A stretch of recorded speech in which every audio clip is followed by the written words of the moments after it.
So if you're looking for a small compact mini DV camcorder that has relatively pretty decent video quality, then I might have a great little camera here for you today.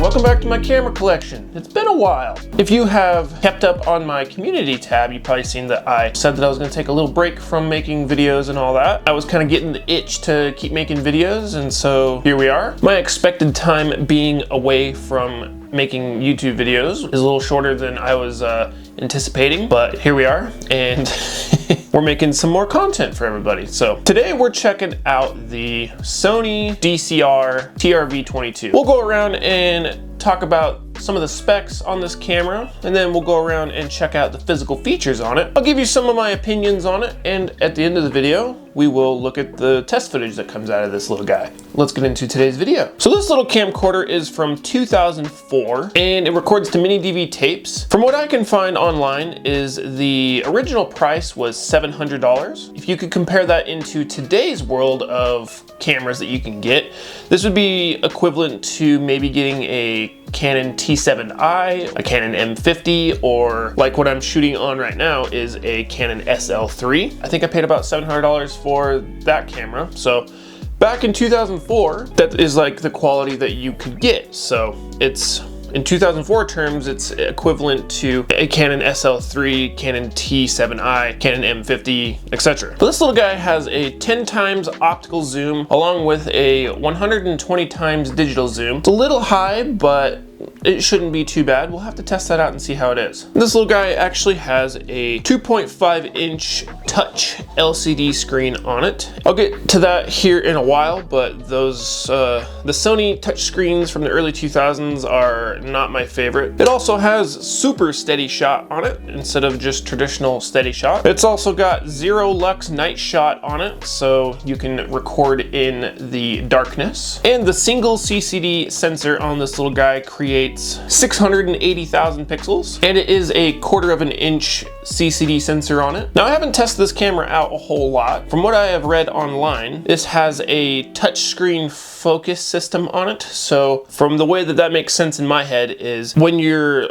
pointing at something, you can touch on certain places on the screen to get it to focus in that direction. Similar to like your smartphone or like a traditional DSLR that has touchscreen on it. So that's pretty cool that they had that technology for it to do that even back in 2003, 2004. And this camera actually has a minimum of 5 lux when you're not using night shot. It's got a minimum shutter of 1 in 4 and a maximum shutter of 1 in 4,000. So the shutter speed doesn't go super high on it. For $700, you probably don't really get too much with it. Now, I was only able to find the pixels for the viewfinder, but not the screen, but the amount of pixels on the colored viewfinder is 113,000 pixels. So I would assume that the LCD screen is probably similar to that, if not a little bit more. And those are just some of the interesting specs that I found on this camera, none of the nitty-gritty specs of all that. Now, I just want to clarify that I'm not a professional videographer. I'm just a dude who finds these old cameras fascinating and cool to check out. I don't know all the technical terms and all that, and you know, I don't know everything out there about these old cameras. I didn't grow up recording with these cameras, so I'm not a professional, and I'm just an amateur who likes to check out old cameras. Let's go around and check out the physical features on it. So let's start out at the lens. Looking at other videos on YouTube, it looks like Sony had a little lens cap that came with this camcorder, and it's really cool because it's different than from what I've seen. So usually lens caps, you can pinch it and like pull it off, but this one has a little cap that you can just open, or if you want to, you can just take the whole thing and pop the whole thing off if you want to. But it makes it so that you don't have to worry about it dangling and flopping around in the wind and stuff and hearing it in the audio. You can just pop the little lens cap open to the side, and the lens cap actually stays on, but it just opens up. So I thought that was kind of cool and interesting. I've never seen a lens cap do that before, especially one that comes with the camera. Now, the lens thread diameter on this little guy is 30 millimeters, so kind of an odd size on it. The fisheye that I have that fits a 37 millimeter actually came with a bunch of little step-up rings that will work with a 30 millimeter lens thread diameter, which is what I have here. So you can take this little guy, and if you want to film skateboarding or just film some fun music videos and stuff with it, you can thread this little guy on, and now you're ready to go film some skateboarding. So yeah, that size is a 30mm. There's not too many button controls on this camera. Still, I will get to that here in a little while.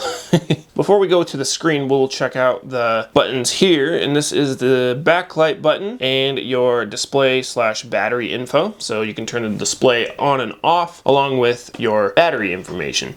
And then the backlight button, you can turn that on and it'll kind of brighten the background behind you and all that. There is a little button that you have to push in to open the screen. You just push it in and pull out, and you'll see that there are no buttons here on the inside. So I would say that 85 to 90% of this camera's controls and system is through the touch screen. So being able to cycle through the menu and watching playback and all that, you have to do that through the touch screen. But you do have a playback speaker here on the inside. But like I said, the viewfinder is a colored viewfinder. And what's really cool is it actually pulls out and it swivels up and down. Now generally the focus for the viewfinder is on the bottom, but there's actually a little switch here on the bottom right side, and it kind of swivels in like a U shape or a C shape, so you can grab it and move it to adjust it for your eyesight. Next to the viewfinder is your battery release button, or it's kind of a switch actually. So you push down on it and then you pull the battery up. Honestly, you got to move the viewfinder up to get it out a little easier. I'll leave a link to batteries and chargers in the description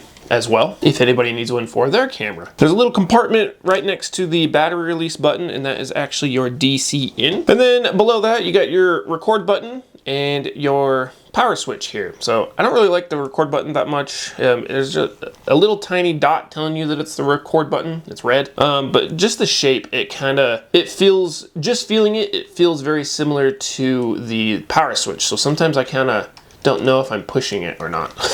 But your power switch, you can switch between VCR, off, camera, and memory. So this camera does have a memory stick in it, memory stick duo. And there's a little switch that says lock here, so you can lock it so that you don't accidentally go into the memory mode, either record video or take pictures in it, and it'll just keep you in camera mode or the mini DV recording mode. So I find that always really nice. Coming along the, I guess the right side of the camera where your hand would sit is the memory stick eject. This is your memory stick duo door, so you grab it by the front and it pops open, and you can see that it actually still has a memory stick in there. There's a little compartment just above that, and that is your USB, your FireWire port, and your AV out port. So your component or composite AV out. Some other little compartments here on the front. You got another one right next to that, and you got your red and green plugins here.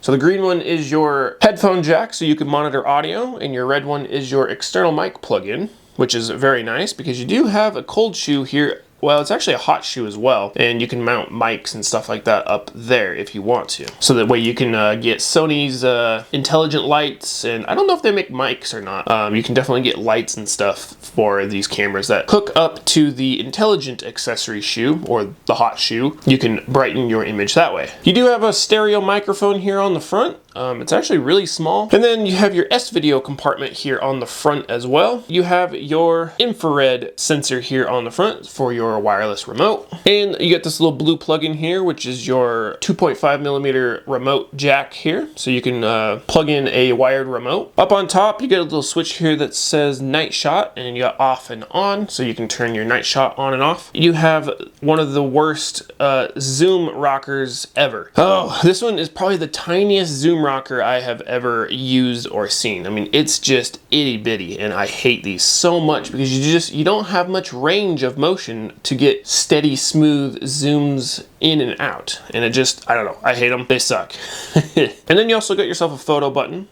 Very traditional spot for a photo button. When mini DV cameras started getting a lot smaller, they started putting the tape compartment opening from the bottom. The way that the tape loads in is upside down rather than right side up. You can just open it up like that, and there's your tape. That will pretty much do it for the physical features on this little camera. This camera is honestly flawless. Like there's a couple little smudges here and there on like the side of the screen. You can't really see it. I mean, this camera plays tapes well. I didn't have to clean the tape heads or anything. The viewfinder isn't super dirty, and the LCD screen works, the touch screen works very well on it. It's not glitchy or anything, and it works. So that gets into my opinions on this camera. Now, I do like that it's just a nice little compact camera. It has really good video on it, and it has some nice accessories on it, like the cold shoe slash hot shoe. You can hook up external mics and headphones to monitor your audio if you want. It has a colored viewfinder, but the touch LCD screen is one of the things that I hate about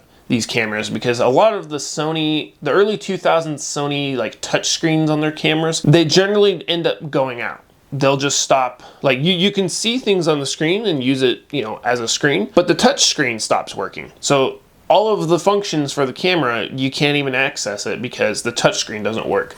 So that goes for all of your playback, being able to change things in the settings like steady shot and all that kind of stuff. You wouldn't be able to do anything with the exposure or audio or anything like that. You wouldn't even be able to access any of the video programs or the image programs. If you lose the touchscreen capability, 85 to 90% of the camera's functions are not even there. So you can really only use like 15 to 10% of what the camera can actually do. Everything would just be recorded in automatic mode because you can't adjust anything. And then you would need another camera to be able to play back your tapes because you can't use the playback on it. So that's the thing that sucks about a lot of these early 2000s camcorders, is the ones with the touch screens from Sony are terrible. So I advise a lot of people out there to steer clear of the Sony HC series. I have an HC 20 or an HC 30 that came in this bundle of cameras that I got, and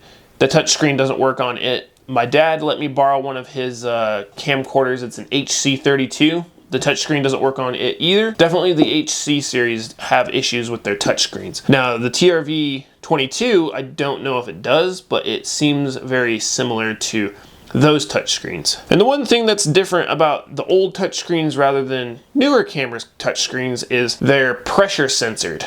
They're not heat censored. So pressure censored, you kind of still have to push on the screen. You can't just tap your finger on it. It has to sense pressure for it to engage in the touch screen. A lot of old smartphones and stuff like that were that way as well. With newer ones that are heat censored, so it recognizes the heat from your fingers, and that's what engages things on modern screens. So if you are going to get one of these cameras or something similar with that, just make sure that the touch screen is operational on it, or otherwise you're not going to be able to use most of the camera. And I do like that it has a very similar battery to a lot of other Sony camcorders. That way, if you are collecting cameras and you have a lot of other Sony camcorders, you can still just use those same batteries instead of a lot of more modern ones, like with their DVD camcorders, they have their own specific battery that are really tiny and stuff. So it's nice that you can be able to buy these nice big battery packs for them. The other thing that kind of sucks about it is the cold shoe slash hot shoe. It is nice to have, but because it sits lower than the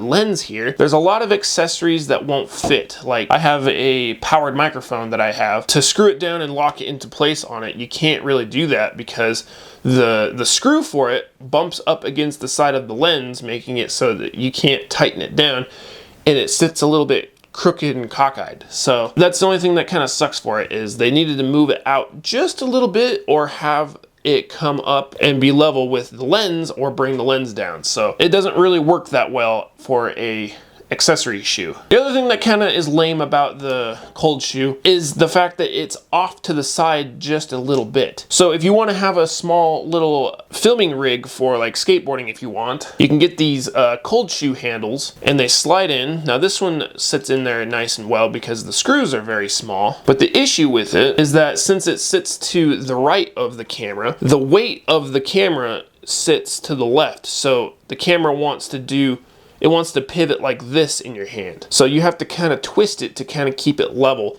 if you're filming like fisheye and stuff. That's just one of the downsides to this, the accessory shoe, or the cold shoe. So this camera will be for sale up on my eBay store. It will come with a battery and a charger. And if you have one of these for yourself, I will leave links in the description for batteries, chargers, mini DV tapes, video converters, a compatible fisheye, and some form of a handle. That way you can hold it from the top here as well if you want to use it for skateboarding or any other kind of purposes that you want. And any other kind of fun accessories that I can find for it, I will leave in the description as well, and you can check all those out. Let's go get some clips with this camera and see what the video footage looks like. I wonder who that one then.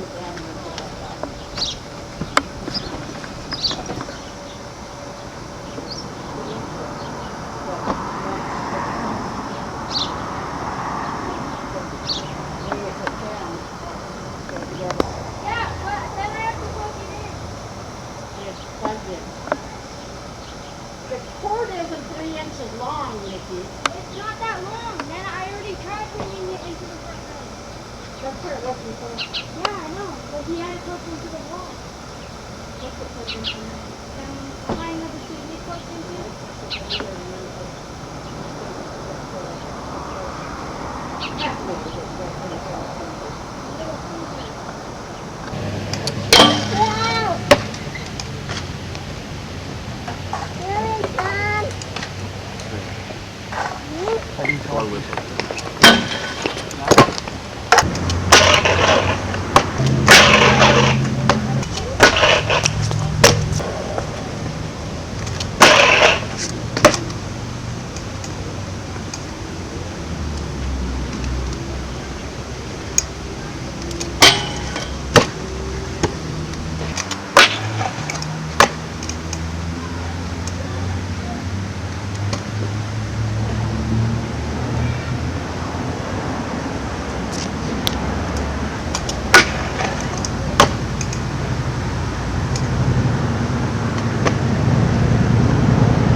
So thank you for watching this video. If you enjoyed it, make sure you like it. If you like the content, make sure you subscribe, because we talk about old school retro camcorders almost on a weekly basis. And on that note, we'll see you in the next video.